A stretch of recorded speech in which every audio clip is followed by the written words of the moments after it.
Madrid, la capital de España, es una ciudad moderna donde lo castizo y lo vanguardista se mezclan en cada esquina. Un lugar abierto donde vienen gentes de todas partes. Bien comunicado por tren y avión, el metro es el mejor medio de transporte para llegar a cualquier sitio.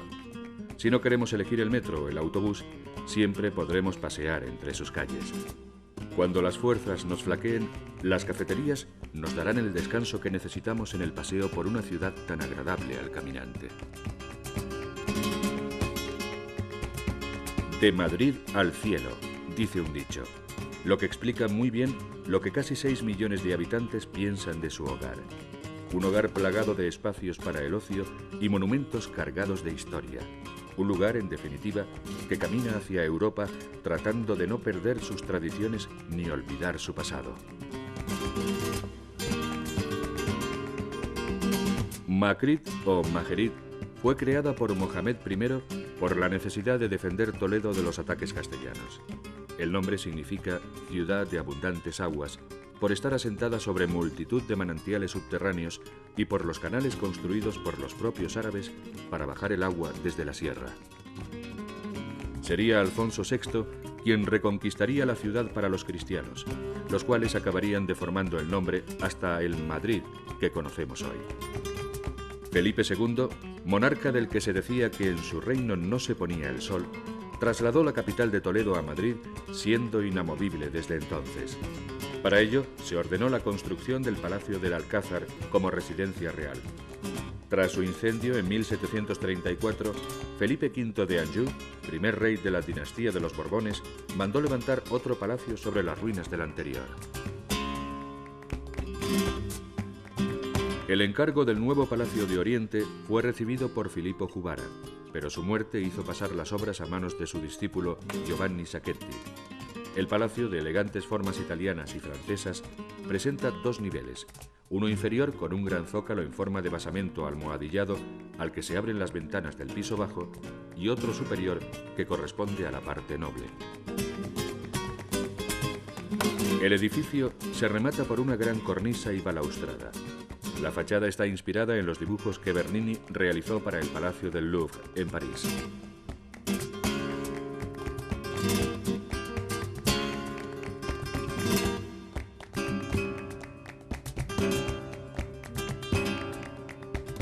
Los jardines de Sabatini, un precioso parque a la francesa situado junto al palacio, nos ofrecen la posibilidad de escapar por unos momentos de los calurosos días de verano. Su enclave a los pies del Real Sitio nos permiten disfrutar de una de las mejores vistas del edificio.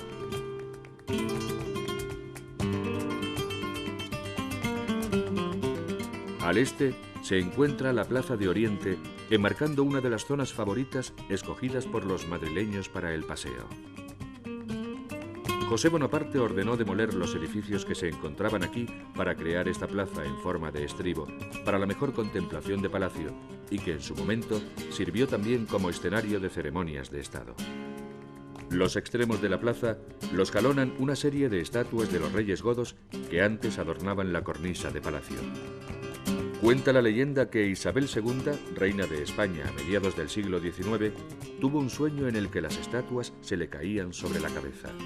Al día siguiente, ordenó cambiarlas de sitio hasta el lugar que ocupan ahora.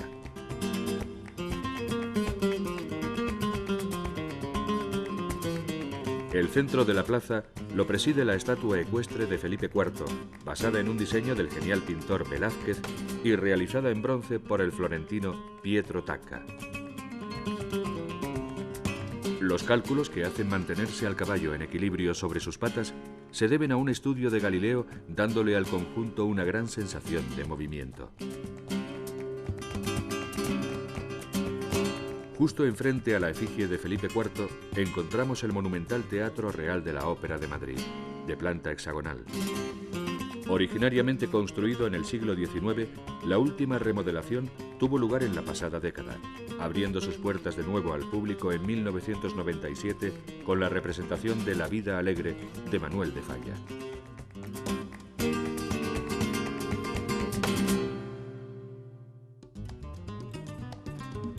La plaza más famosa de Madrid es sin duda la Plaza Mayor, una de las más célebres y bellas de España. Felipe III ordenó la demolición de las casuchas que se encontraban en el lugar para la construcción de esta plaza que sirviera a la vez como escenario de corridas de toros, eventos populares o actos de fe. Juan Gómez de Mora fue su arquitecto final siguiendo los pasos del primero, Juan de Herrera.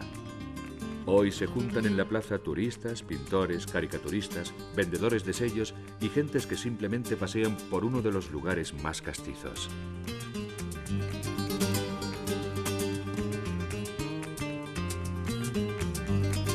Precisamente es bajo los soportales arcados que rodean la plaza donde encontramos gran parte de la animación, con tiendas de souvenirs para llevarnos algún recuerdo de nuestro paso por la capital, bares donde tomar el típico bocadillo de calamares o escenario frente al que posar para la foto.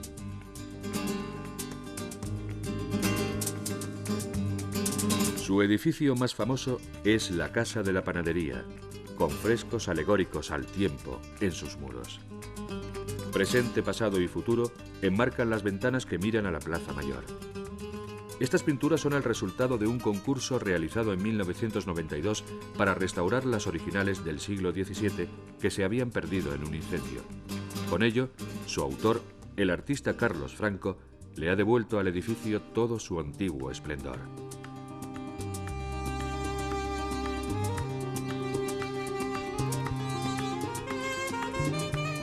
En el centro, otra gran estatua ecuestre dedicada esta vez a Felipe III. La leyenda contaba que si uno se acercaba lo suficiente, podía oír al caballo piar.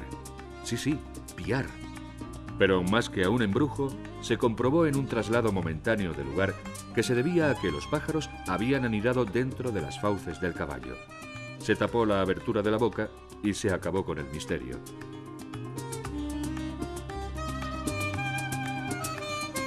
La Plaza Mayor puede ser considerada como el centro del denominado Madrid antiguo, siendo punto perfecto de partida por el entorno. El Arco de Cuchilleros es una de las puertas de entrada y salida a la plaza. Se encuentra rodeado de mesones típicos y más tiendas de souvenirs. Desde allí podremos iniciar una visita por las calles de los alrededores de trazado medieval y uno de los mejores lugares donde conseguir habitación en un hostal a buen precio.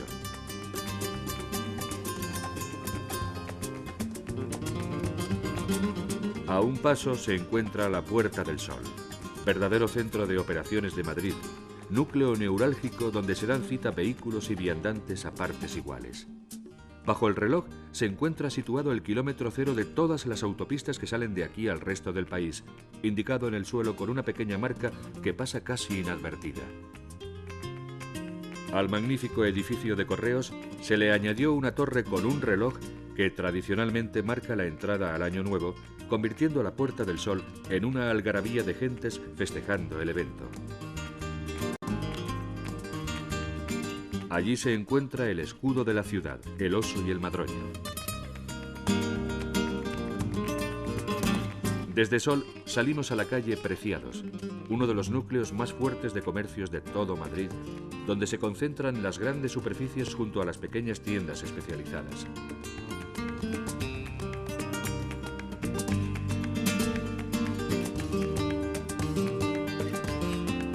Madrid cuenta con una gran oferta de restaurantes para todos los gustos y bolsillos. Todas las provincias y nacionalidades están representadas en su variada gastronomía. Uno de los mejores ejemplos es el Landó, en el barrio de Las Vistillas. Local de cocina tradicional donde podremos disfrutar de platos tan típicos como los callos madrileños o los huevos estrellados.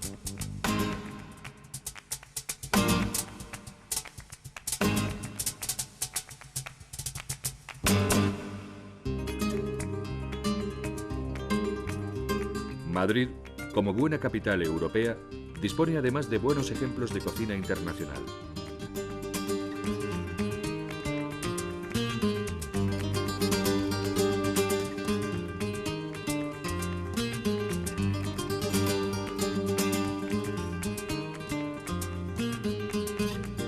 Aunque la especialidad de la casa sea la carne, de primero nos ofrecen una amplia variedad de ensaladas y otros platos, como los pimientos de piquillo. Todo ello acompañado de un buen vino del país. La tarde es consagrada al ocio en el Parque del Retiro, donde los madrileños van en sus ratos libres, cualquiera que sea la época del año, ya sea a pasear, a hacer deporte o montar en barca. El parque nació como real sitio para único disfrute de los monarcas, siendo el escenario escogido por Felipe IV para sus fiestas cortesanas, corridas de toros y representaciones de batallas navales. No sería hasta 1869 cuando se abrió por fin al gran público. El lago constituye el núcleo central al que se llega por la entrada principal, alrededor del cual se reúne la mayor concentración de gente. Presidiéndolo se alza la gran estatua de Alfonso XII, cuyas escaleras son usadas habitualmente por los visitantes para tomar el sol. Se construyó en bronce por el proyecto ganador de un concurso que convocó la reina regente María Cristina. Sobre un mar de figuras que representan un homenaje a España, se yergue orgullosa la figura del monarca sobre su caballo.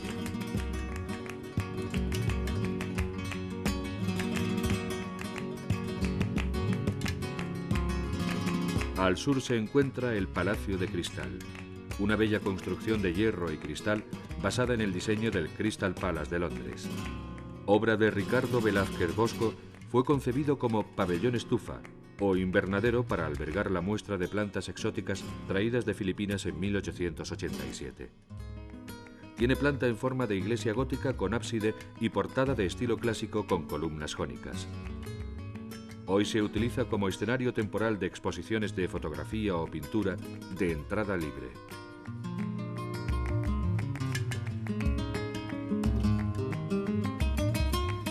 En otro de los rincones del Retiro, algo alejado de los lugares de mayor tránsito del parque, se encuentra el singular monumento al Ángel Caído. La escultura nos muestra a Lucifer, el más bello de entre los ángeles, captado justo en el momento en que es expulsado del paraíso con la serpiente enroscada a su cuerpo, símbolo de la soberbia y causa de su desgracia. Pequeñas figuras infernales hacen de fuentes al pie de la estatua. Esta curiosa figura hace de Madrid la única capital del mundo con un monumento al diablo.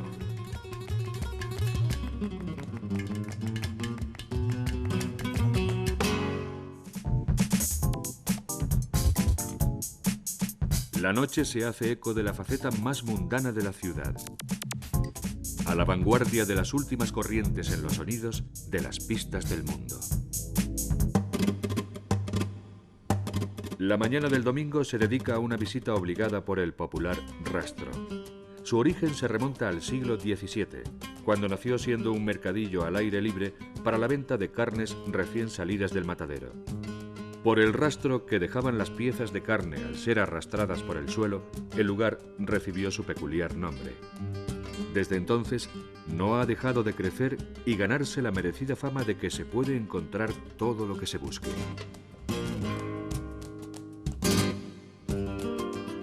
La fiesta tiene lugar todos los domingos desde primera hora de la mañana y se prolonga hasta el mediodía.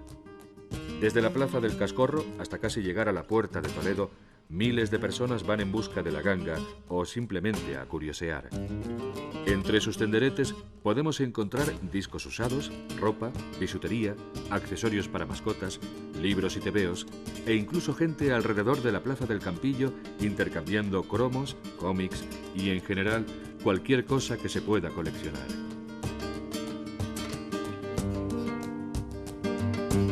Pero sin duda, lo que más nombre ha dado al rastro es su mercado de antigüedades.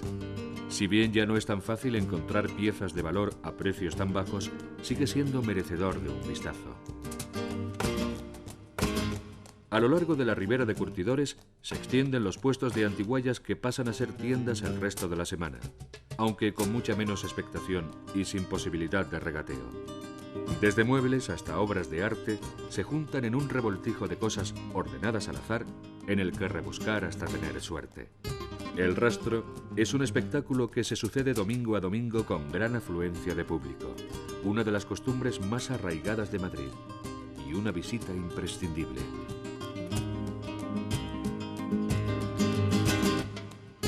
Y después del rastro es la hora de las tapas. Las tapas son pequeñas raciones de comida que acompañan a los mejores vinos del país o a la popular caña de cerveza. Esta es una de las costumbres más típicas de Madrid y otros sitios de España con siglos de antigüedad. No en vano, en cualquier rincón podremos encontrar uno o más bares dispuestos a seguir con la tradición. Con orígenes diversos, se cuenta que nació siendo una raja de chorizo pinchada con un palillo que se ponía encima del vaso a modo de tapadera contra la lluvia. De ahí su nombre de tapa. En el bar de los Caracoles podremos saborear esta delicatessen en la misma plaza de Cascorro. Cocinados en su propia salsa con embutidos procedentes del cerdo como el chorizo o la morcilla y otros ingredientes que los dueños no quieren desvelar. Tiene otras especialidades y es uno de los lugares tradicionales de visita después del Rastro.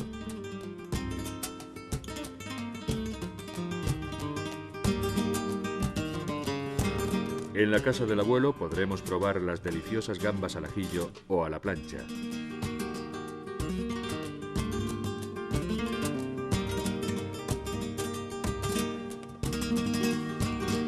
Otras muchas especialidades como las patatas bravas, los calamares, los chopitos y muchos más nos esperan en cientos de bares.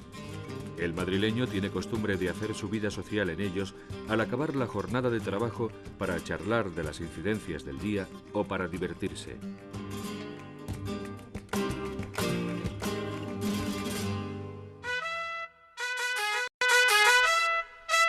La monumental Plaza de Toros de las Ventas se inauguró en 1934 con un aforo de 23.000 espectadores, convirtiéndose así en la segunda más grande del mundo tras la Plaza de Toros de México.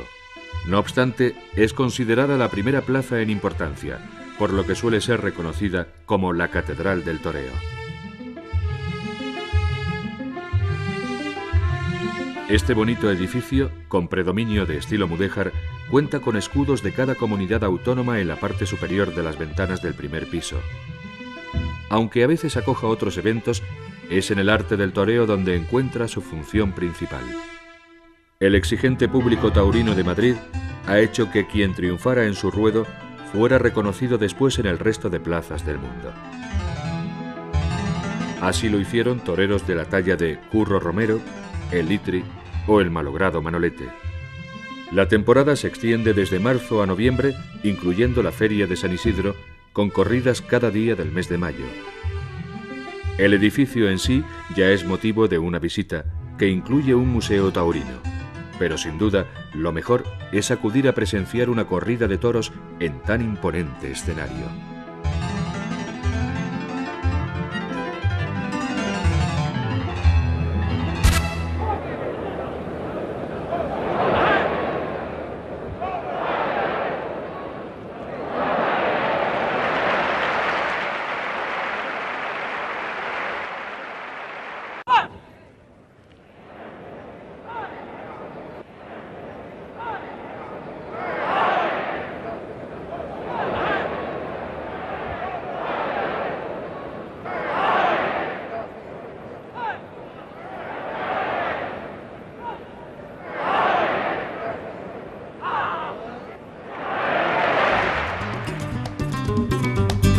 La Colegiata de San Isidro, el nombre del santo patrón de la ciudad, fue inaugurada en el siglo XVII en estilo jesuítico.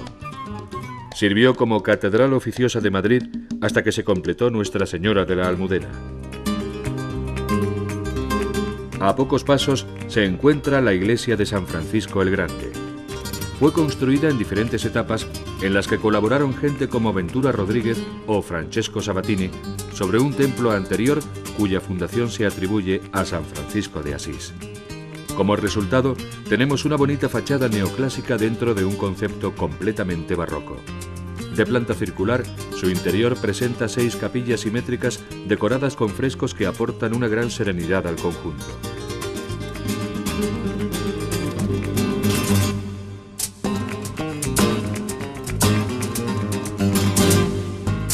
Desde San Francisco el Grande hacia el Palacio Real por la calle Bailén, cruzamos por encima del viaducto, singular construcción que conecta el barrio de Las Vistillas con la Cuesta de la Vega. Una sólida estructura de hormigón forma sus imponentes arcos de sujeción en forma abovedada sobre la calle Segovia.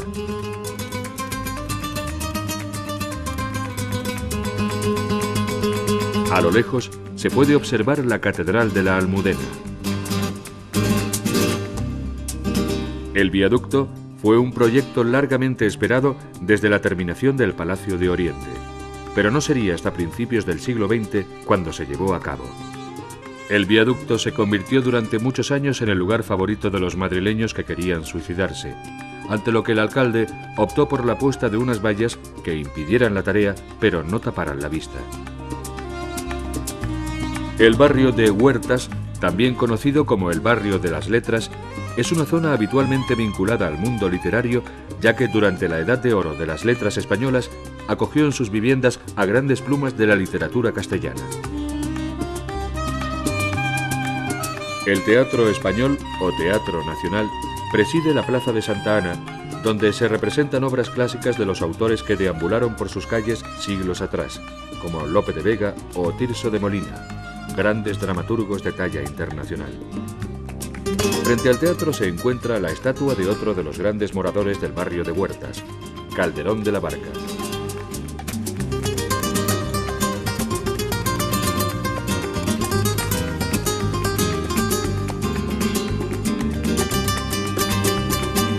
Uno de sus más ilustres habitantes fue Don Miguel de Cervantes, cuyo monumento se encuentra en la Plaza de España. Considerado uno de los novelistas más importantes de la historia, este conjunto representa a su creador sentado, a cuyos pies se encuentran sus inmortales personajes, Don Quijote de la Mancha y Sancho Panza.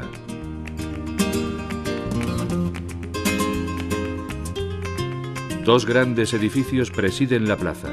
La Torre de Madrid, de 33 plantas, levantada en 1957 y durante mucho tiempo considerada la estructura de hormigón más alta del mundo.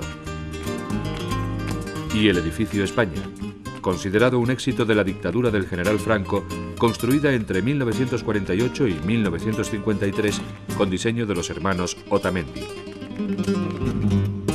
La plaza es un sitio ideal para descansar y tomar aliento en los bancos que se encuentran entre sus jardines.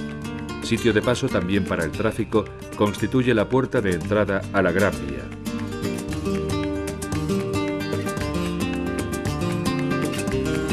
La plaza de Callao se sitúa en pleno centro de la Gran Vía, donde hasta 7 cines se dan cita para agolparse junto a las tiendas y los teatros. La Gran Vía respondió a la necesidad, a mediados del siglo XIX, de una gran avenida que sirviera de arteria de la capital.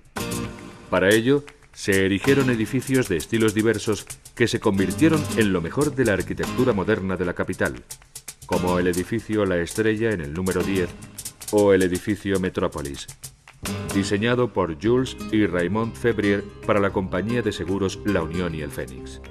Las plantas superiores están adornadas con estatuas alegóricas al comercio, la agricultura, la industria y la minería, y coronada por una representación de la Victoria alada.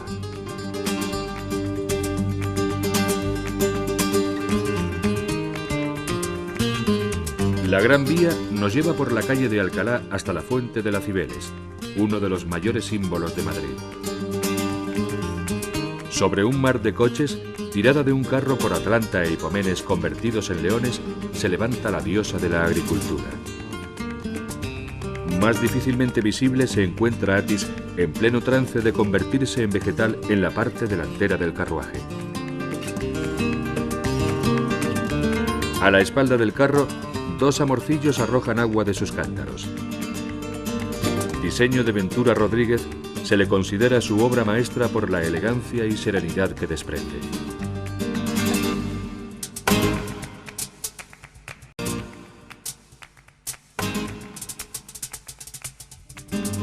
Tras ella, la archifamosa Puerta de Alcalá. De estilo neoclásico, consta de un solo cuerpo con 5 aberturas, las 3 centrales en forma de arco y las de los extremos rectangulares. Levantada a finales del siglo XVIII por Sabatini para conmemorar los 20 años de reinado de Carlos III, se convirtió en la puerta principal de acceso a la villa. Es considerado el más elegante de los monumentos levantados por el monarca. Un concurso decidió las 2 caras que se incorporarían a cada portada. En la que daba la entrada a la ciudad, en su parte superior, se encuentran una serie de angelotes que daban cuenta del gusto artístico del monarca que la ordenó levantar. La Puerta de Alcalá es uno de los grandes símbolos de Madrid y una de sus imágenes más recurrentes. En el Paseo del Prado se encuentra el llamado Triángulo del Arte, una de las razones fundamentales por las que Madrid acoge tantos visitantes cada año. Lo forman el Museo Reina Sofía, el Thyssen y el Museo del Prado, una de las 3 mejores pinacotecas del mundo. Carlos III encargó su construcción a Juan Villanueva para albergar el Gabinete de Historia Natural como parte de la ordenación urbanística del Prado de los Jerónimos. Fue Fernando VII quien, siguiendo la corriente de los demás países europeos, decidió reorientarlo como Museo de Bellas Artes para acercar la cultura al pueblo. Así se enseñó por primera vez de forma pública la colección de cuadros de la familia real. Diversas modificaciones a lo largo de la historia, la última aún en proceso, han ido preparando al museo para los nuevos tiempos y las nuevas incorporaciones. 3 puertas nos conducen a sus maravillas. Por los laterales, las puertas de Murillo y de Goya, representados con estatuas figurativas con algunas de sus mejores obras en el interior del museo. El edificio es una de las obras más bellas de la arquitectura neoclásica española. La alternancia de piedra y ladrillo da colorido al edificio, y los diversos elementos entrantes y salientes producen en las fachadas un claroscuro de gran efecto plástico. Otros grandes autores como el Bosco, Rubens, Rafael o el Greco tienen algunas de sus mejores pinturas colgadas en sus paredes.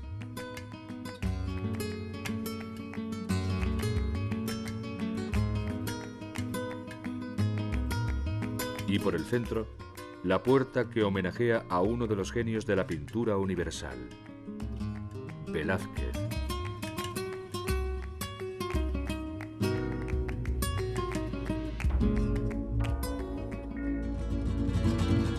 A él se debe el famoso cuadro de Las Meninas, una de las obras cumbres del arte universal. Obra de difícil composición que resulta magistral en su concepto de luz y espacio.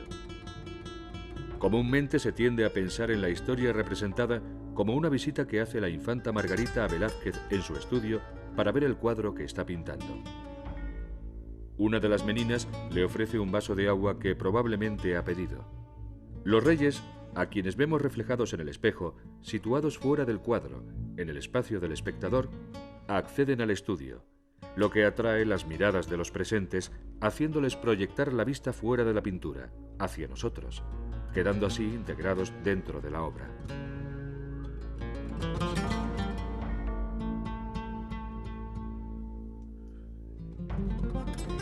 El 3 de mayo de 1808, de Goya, también conocido como los fusilamientos de la Moncloa o los fusilamientos en la montaña del Príncipe Pío, reflejan los fusilamientos que tuvieron lugar en Madrid por parte de las tropas francesas tras el levantamiento del 2 de mayo en Madrid. La luz de un farol ilumina a los condenados mientras deja a los soldados franceses en sombras. La luz ilumina la muerte reflejada de manera expresionista por el hábil trazo de Goya. Las diferentes maneras de enfrentarse a la muerte, desde el miedoso hasta el patriota, plasman de manera genial uno de los horrores de la guerra que obsesionaron al maestro.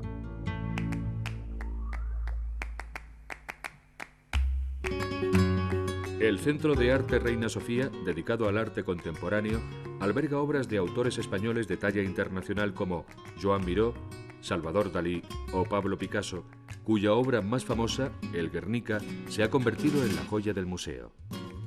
Las muestras temporales en sus pisos inferiores traen a la capital lo mejor del arte internacional de la más rabiosa actualidad. Actualmente se encuentra en pleno crecimiento para acoger grandes salas destinadas a la exposición de esculturas de grandes dimensiones. El tercero de los grandes museos es el Thyssen-Bornemisza, situado en el Palacio de Villahermosa desde 1992. Dentro se exhibe la colección adquirida por la familia Thyssen, desde los primitivos artistas italianos hasta artistas contemporáneos como Liechtenstein o Edward Hopper. Cuenta con restaurante con terraza para las cálidas noches de verano. Las exposiciones temporales de grandes pintores como Canaletto son otro de sus grandes atractivos. Los tres museos hacen que Madrid sea considerada la primera pinacoteca del mundo.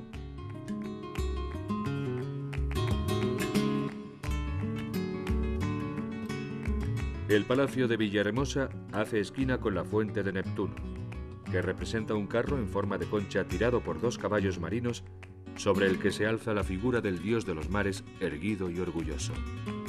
Esta obra, de indudable estilo neoclásico, fue realizada por Pascual de Mena sobre diseño de Ventura Rodríguez.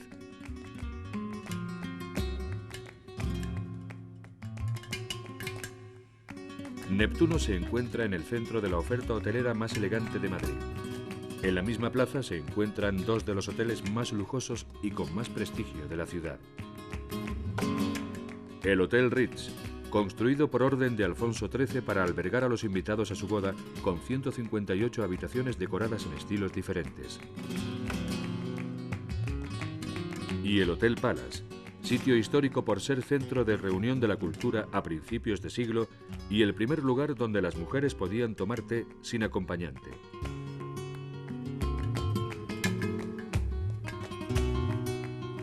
Frente al Palace se encuentra el Palacio de las Cortes, sede del Congreso de los Diputados del Estado español.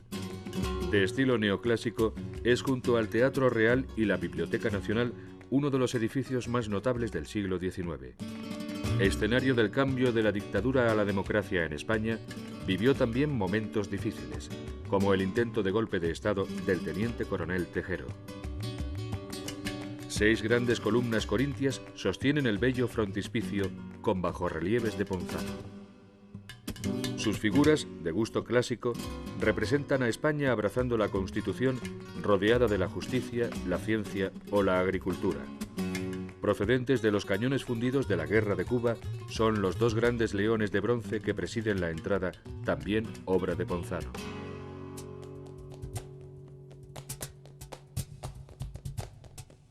Con motivo de los actos conmemorativos para el 4º aniversario del descubrimiento de América, se proyectó la Plaza de Colón. Con ella se marca el inicio del Paseo de la Castellana, rodeada por edificios de oficinas que intuyen el centro de la actividad financiera de la capital. Bajo las aguas de la fuente se encuentra el Centro Cultural de la Comunidad de Madrid. Siguiendo el alto pedestal, llegamos a la representación del descubridor, Cristóbal Colón. Todo el conjunto, de estilo neogótico, fue inaugurado el 12 de octubre de 1892, coincidiendo con la significativa fecha del descubrimiento. A este efecto tuvo lugar en ese mismo año la inauguración de la Biblioteca Nacional a unos pasos de la Plaza de Colón. Inicialmente concebida como una construcción neoclásica, las obras fueron recargándose sucesivamente con estatuas figurativas. El espectacular frontón con alegorías a las musas de las bellas artes es obra del escultor Agustín Querol. En la parte inferior se encuentran representados de forma sedentaria grandes personajes de la literatura española como Alfonso X el Sabio, Cervantes o Lope de Vega.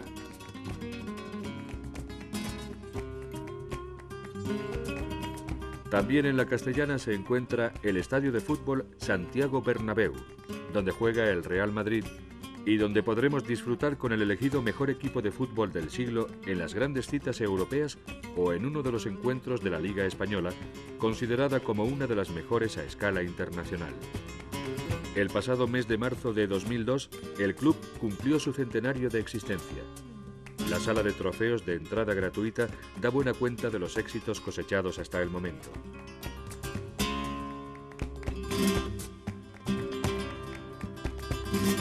Pero el Paseo de la Castellana es hoy el lugar elegido por las grandes empresas para instalar sus oficinas.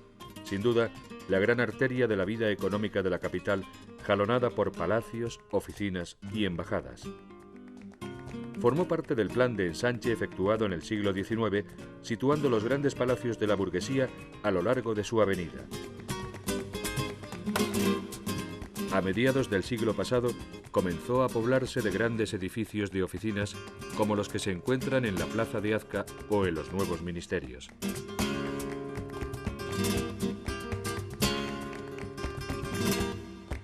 Terminamos nuestro recorrido al final de la Castellana, en la Puerta de Europa.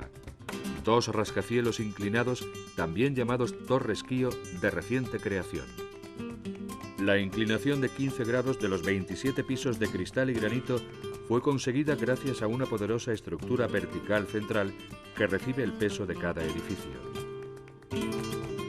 Su especial construcción representa la vanguardia de las edificaciones de la ciudad.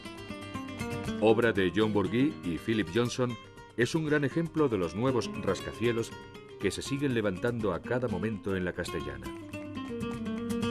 Pero no solo tienen una función burocrática, sino que son un monumento que representa una gran puerta de entrada desde Europa a Madrid, la ciudad que siempre nos dejará a su paso una huella imborrable.